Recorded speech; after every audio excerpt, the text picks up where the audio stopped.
Hello friends, इस video में हम लोग एडम स्मिथ के इकोनॉमिक ग्रोथ एंड डेवलपमेंट पे जो विचार थे उसको समझेंगे। ये वीडियो थोड़ा डिटेल्ड और एकेडमिक होगा और आपको एक क्लासरूम लेक्चर का अनुभव कराएगा। But let me assure you, you won't have to read anything beyond that. So let's start. जैसा कि हम जानते हैं, एडम स्मिथ को फादर ऑफ इकोनॉमिक्स कहा जाता है। It is not because he was the first explorer in the field of economics, also not because he revolutionized economic planning by his modern ideas, but because of his systematic work and balanced presentation. ऐसा कुछ नहीं कि उन्होंने बहुत ही कुछ unique idea economics को लेके दे दिया जो पहले कभी चर्चा नहीं किया गया था। उन्होंने थोड़ा सा ऑर्गेनाइज तरीके से इकोनॉमिक थ्योरीज को प्रेजेंट किया जो उनके प्रीडिसेसर्स ने वर्क किया था। तो इसके बैकग्राउंड में अगर हम जाते हैं तो पाते हैं कि इससे पहले मर्केंटलिस्ट जो 16 टू 18 सेंचुरी इकोनॉमिस्ट थे, उन्होंने इकोनॉमिक थ्योरीज कुछ दिया था। और आपको बता दूं कि ये कॉलोनियलिज्म को बढ़ाने में काफी मददगार साबित हुआ था इनकी थ्योरी की वजह से। मर्केंटलिस्ट्स का मानना था कि industry can lead to economic development, और उन्होंने एक्यूमुलेशन ऑफ गोल्ड की बात किया था। यही नहीं, वो they also suggested favourable trade, अर्थात export should be greater than import. उसके बाद हम देखते हैं फिजियोक्रेट्स का दौर आया। They were basically 18th century French thinkers. They believed in natural laws and laissez faire economy, जो अब आगे देखें कि एडम स्मिथ ने भी लेसेस फेयर इकोनॉमी की बात किया। लेकिन अब देखिए कि दे वर contrast to mercantilists, they suggested agriculture can lead to capital accumulation। तो मर्केंटलिस्ट ने इंडस्ट्री की बात किया और फिजियोक्रेट्स ने एग्रीकल्चर की बात किया कि कैसे एग्रीकल्चर सर्कल से कैपिटल एक्यूमुलेशन अर्थात पूंजी निर्माण हो सकता है। आगे हम देखते हैं कि एडम स्मिथ की जो फेमस बुक है वेल्थ ऑफ नेशन, एंड पूरा नाम था an inquiry into the nature and causes of wealth of nation. It was written in 1776। So you see, इस बुक में उन्होंने इकोनॉमिक आइडियाज को जो कंपाइल किया वो इंडस्ट्रियल रिवॉल्यूशन को आगे बढ़ाने में काफी मददगार साबित हुआ। आपको पता है इंडस्ट्रियल रिवॉल्यूशन का दौर जो था 1760 से शुरू होकर 1820 से 1840 तक की अवधि के बीच में चला, और इससे मैन्युफैक्चरिंग बूम हम देखते हैं कि पूरे विश्व में हुआ और कैसे यूरोपियन पावर्स एक डेवलप्ड नेशन के रूप में इमर्ज हुए। हालांकि आप देखिए कि चाणक्य जो कि इंडिया के थे, उन्होंने जो किताब लिखा था Arthashastra, it was on state craft and political economy. It was much more comprehensive than the Adam Smith theory of wealth of nation, because Adam Smith book was narrowly based on only wealth aspect of economics, but Chanakya's economics was much more comprehensive। अब देखिए कि चाणक्य को कहा जाता है कि Machiavelli of India, but interestingly Chanakya was much more before Machiavelli of Italy, so it should have been other way around, but European powers जो है अपनी सुप्रीमेसी तो दिखाएंगे ही। तो वो हमेशा चाहते हैं कि किस तरीके से एक आइडियोलॉजिकल इंपेरियलिज्म आप बोल सकते हैं वो फैला रहे होते हैं पूरे दुनिया में अपने आइडियाज के माध्यम से। And that's why Chanakya is not considered as father of economics, which is interesting. So let's understand the main points of Smith's theory. The first theory talks about natural laws and laissez faire. अभी हमने देखा कि natural law कैसे फिजियोक्रेट्स भी उस पर जोर दिए थे। एडम स्मिथ का मानना था कि अगर कोई भी इंडिविजुअल हो उसको अगर फ्री छोड़ा जाए तो अपने वेल्थ को मैक्सिमाइज करेगा। इसीलिए एडम स्मिथ के थ्योरी में प्राइवेट प्रॉपर्टी और private ownership of means of production का बहुत ज्यादा ध्यान रहा। उनको ये लग रहा था कि अगर कोई व्यक्ति खुद रोजगार करे तो वो ज्यादा पूंजी निर्माण करेगा। अगर उस पर किसी तरह का हस्तक्षेप हो, चाहे वो सरकारी हस्तक्षेप ही क्यों न हो, तो उससे वेल्थ क्रिएशन उतना हद तक नहीं होगा। That's why he talked about self interest and आपने पढ़ा होगा एडम स्मिथ में invisible hand, and this self interest is called invisible hand in Adam Smith theory of economic growth. He also talked about laissez-faire, which says कि government के role को minimise कर दो, अर्थात non intervention of the government in economic activities. So in a way he also talked about free trade. आपने देखा होगा कि assumptions of new classical economist, free trade, competitive market. In the Adam Smith theory, there is automatic process which is equilibrating mechanism and it is automatic. Adam Smith का एक और important कथन है, वो ये कहना चाहते थे कि बेकर के कृपा की वजह से ब्रेड सिर्फ नहीं मिलता है, ये बेकर का सेल्फ इंटरेस्ट है कि वो हमें ब्रेड बेचता है, क्योंकि he will earn profit, he will earn money out of it. So he talks about self-interest in this sense. Another important point of Adam Smith theory is production function. Adam Smith recognized three factors. आपने देखा होगा corp Douglas production function में भी कुछ इसी तरीके से equation हमें देखने को मिलता है. Here y is the output which is a function of k is the capital stock, L is the labor and n is the land. So growth is a function of capital, labor, land and technology. यहां पे Smith ने कहा कि labour as father and land as mother, so it can be quoted. यहां पे एक important चीज समझने वाली है कि यहां पे एडम स्मिथ ने डिमिनिशिंग मार्जिनल प्रोडक्टिविटी की बात नहीं किया था. उन्होंने कहा कि there is law of increasing returns to skill. नेट में इस पे क्वेश्चन भी बनाया जा सकता है. उसके बाद हम आते हैं डिवीजन ऑफ लेबर में. डिवीजन ऑफ लेबर सबसे इंपॉर्टेंट पॉइंट था. उन्होंने डिवीजन ऑफ लेबर का मतलब स्पेशलाइजेशन का बात किया कि हर व्यक्ति अगर उसके अनुरूप काम दिया जाए, मतलब जो व्यक्ति जिस कार्य में दक्ष है अगर उसके अनुरूप उसको कार्य दिया किया जाए तो उसकी उत्पादकता अर्थात प्रोडक्टिविटी बढ़ेगी. So division of labour is the most important aspect. And we also see that in the industrial revolution में किस तरीके से स्पेशलाइजेशन का दौर बढ़ा और जो व्यक्ति जिस काम में दक्ष था, एक्सपर्ट था, उसको उसके अकॉर्डिंगली वर्क किया गया. It led to massive increase in the production and manufacturing boom as I already mentioned. So Smith's division of labour increases the productive power of labors and there are three factors to it. So एक तो ये क्या करता है division of labour, Dexterity अर्थात दक्षता, skill बढ़ा देता है. उसके बाद समय का बचत करता है डिवीजन ऑफ लेबर से. उसके बाद आप देखिए कि अगर लेबर सेविंग मशीन्स का जो अगर इन्वेंशन होता है तो उससे भी आपको फिर वो ये होता है. तो division of labour depends on the size of market and technological development. Now coming to the capital accumulation. देखिए कोई भी इकोनॉमिक ग्रोथ जब हम पढ़ते हैं तो उसमें सबसे इंपॉर्टेंट रहता है एक एस्पेक्ट कैपिटल एक्यूमुलेशन. हर वो अर्थशास्त्री जो है वो ये फोकस करता है अपने थ्योरी में कि कैसे कैपिटल एक्यूमुलेशन अर्थात पूंजी निर्माण इकोनॉमी में हो सकता है. ये हम एडम स्मिथ हो, रिकार्डो हो, शुम्पीटर हो, मार्क्स हो, आगे जो भी थ्योरीज हम अपने देखेंगे वीडियोस के माध्यम से, उसमें हमारा हर थ्योरी में उद्देश्य रहेगा कि कैपिटल एक्यूमुलेशन की बात वो अर्थशास्त्री कैसे कर रहा है. तो you see it is a pivot around which the theory of economic development revolves. यहां पे आप देखिए कि एडम स्मिथ के अनुसार any increase in the capital stock in a country it leads to more than proportionate increase in output on account of continuously growing division of labor. So this capital stock consists of two factors. So in short, saving ज्यादा होगा तो देखिए investment भी ज्यादा होगा, क्योंकि आपने पढ़ा होगा whatever is not consumed is saved and whatever is saved is invested. So saving investment leads to capital accumulation, और आपको पता है कैपिटल एक्यूमुलेशन के जड़ में डिवीजन ऑफ लेबर है. यहां पे एक इंपॉर्टेंट पॉइंट नोट करने योग्य है कि only capitalists, landlords and money lenders are capable of savings. तो लेबर क्लास सेव नहीं करता है और इसीलिए इसको कहते हैं कि आयरन लॉ ऑफ वेजेस.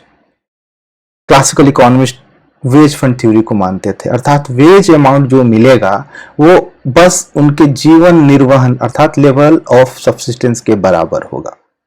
तो यहाँ पे एक ऑटोमेटिक एडजस्टमेंट मैकेनिज्म होता है जो स्मिथ ने कहा कि अगर स्टेशनरी कंडीशन हो, स्टेशनरी कंडीशन एक इंपॉर्टेंट एस्पेक्ट है किसी भी ग्रोथ थ्योरी का. डिटेल में हम इसी वीडियो में आगे देखेंगे.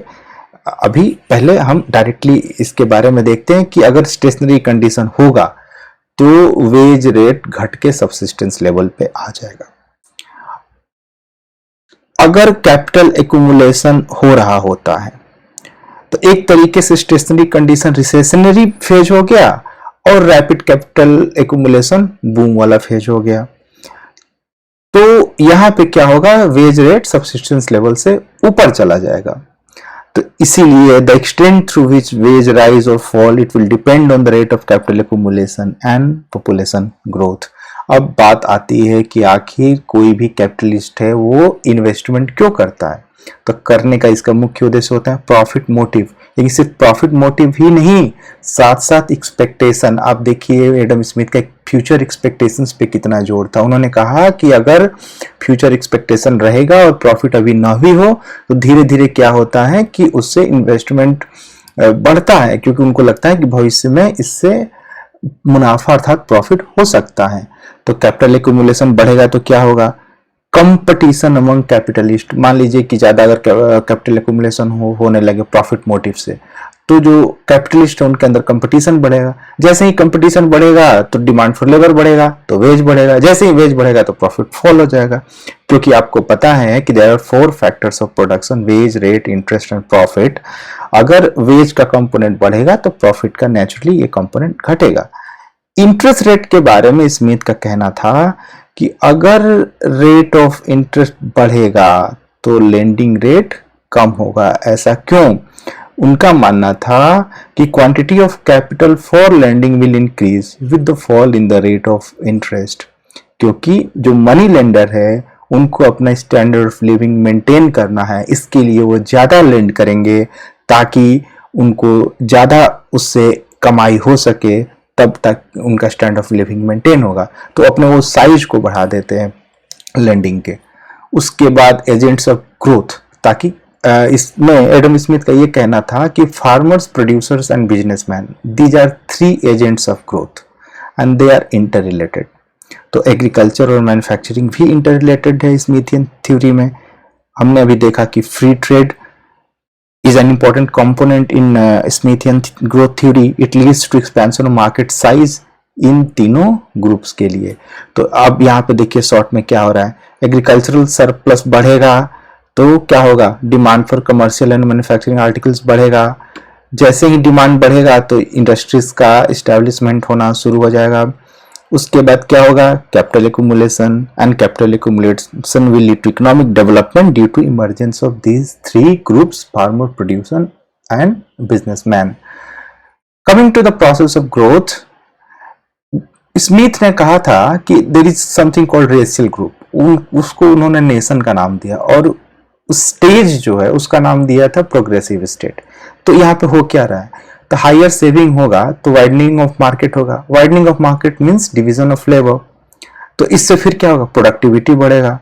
तो उनका यह मानना था economy grows organically like a tree. एक क्यूमुलेटिव ग्रोथ होता है। आप ट्री को देखिए कि कैसे एक ट्री है, धीरे धीरे वो एक्सपैंड हो रहा है, उसके ब्रांचेज स्प्रेड हो रहे हैं। तो ऐसा नहीं है कि वो सिर्फ इंडिविजुअल एक वर्क कर रहा है, कोई मैकेनिज्म, सब स्टीडी स्टेट जिसको आप कह सकते हैं कैसे ग्रो कर रहा है।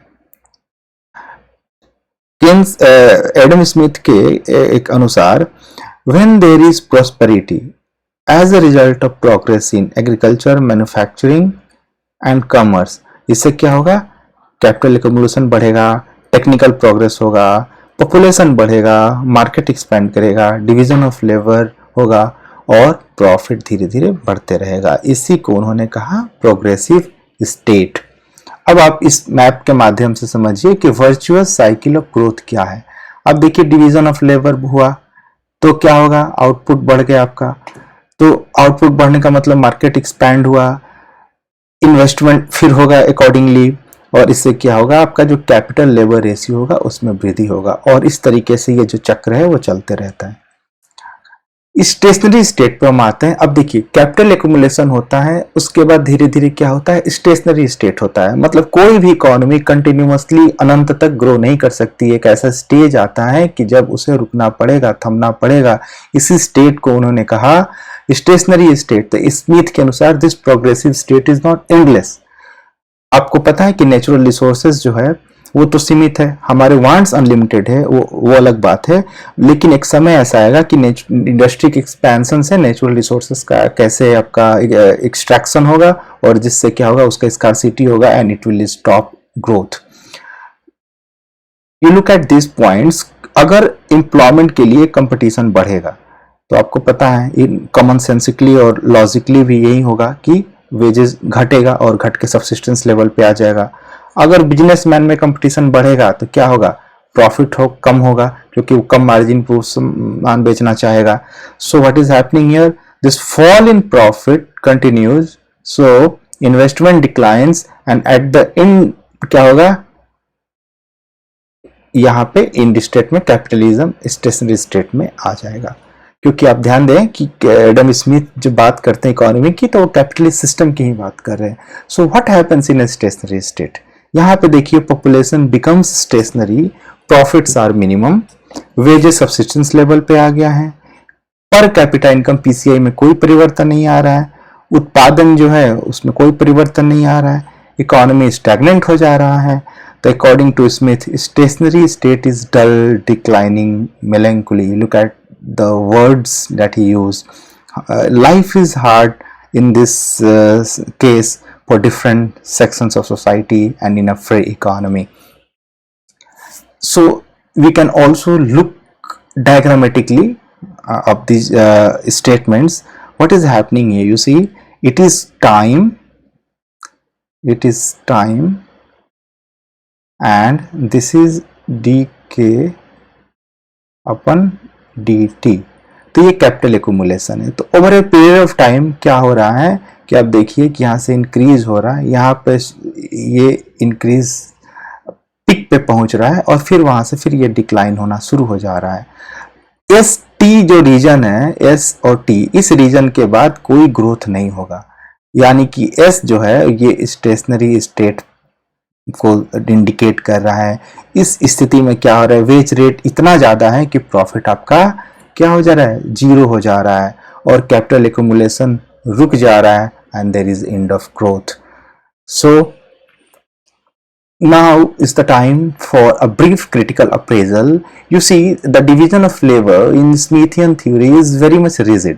इन्होंने हर चीज को इतना कंपार्टमेंटलाइज कर दिया है कि बहुत ही डिवीजन ऑफ लेबर एक नैरो सेंस में इमर्ज हो जा रहा है और बहुत ज्यादा उस सिस्टम में रिजिडिटी है। इन रियलिटी इस तरीके से डिवीजन ऑफ लेबर कर पाना संभव नहीं हो पाता है एक इकोनॉमी में। अब देखिए सेविंग बेस में भी देखिए, आपने देखा होगा सिर्फ कैपिटलिस्ट, मनी लेंडर और landlord save and labour class do not save, which is wrong, labour class also save. Perfect competition is a myth, we all know that, so this is unrealistic assumption. Entrepreneur के role को उन्होंने undermine किया है। However सुम्पीटर ने point out किया था कि entrepreneur is focal point of development. उसके बाद आपने देखा कि stationary state is a dull, declining, melancholy. Stationary state में क्या हो रहा है, यहाँ पे इन कैपिटलिज्म का एक तरीके से इंड हो जा रहा है। तो अब यहाँ पे हो क्या रहा है, there is a change in economy but only around the point of equilibrium. So there is progress but it is steady, uniform and regular. देखिए स्टेशनरी स्टेट में ऐसा नहीं है कि प्रोग्रेस एकदम खत्म हो जा रहा है, प्रोग्रेस है, बट उन्होंने कहा कि it organically grows like a tree. So this progress is very steady and uniform and very slow and only towards a point of equilibrium which is already established. That's why Hicks called it that it is a static model, it is not a growth model. Thank you very much, friends. Now is the time to know more about me. You should visit the about section of this YouTube channel and do follow the Telegram channel given in the description section for also e-content and PDF. Thank you very much.